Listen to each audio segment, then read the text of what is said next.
വാസുദേവ, സത്യം എന്താണെന്ന് വെച്ചാൽ അത് ഇതാണ്. ചൂതുസഭയുടെ അവസാനം ആ പഞ്ചപാണ്ഡവർ 1 വർഷക്കാലത്തേക്ക് അജ്ഞാതവാസം അനുഷ്ഠിച്ചു കൊള്ളാമെന്ന് സമ്മതിച്ചിരുന്നതാണ്.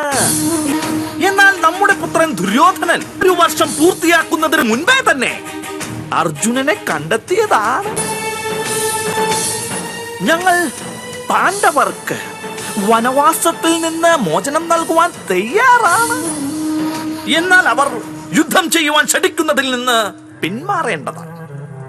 ക്ഷേത്രാങ്കണത്തിൽ വെച്ച് നിർവഹിക്കുകയാണെങ്കിൽ പോലും അനുചിതമായ കാര്യം ഉചിതമാവുകയില്ല ഗാന്ധാരരാജൻ. ചൂതുസഭ തന്നെ അധർമ്മം നിറഞ്ഞതായിരുന്നു. അതിനാൽ അതിന്റെ പരിണാമത്തിലൊന്നും യാതൊരു മഹത്വവുമില്ല.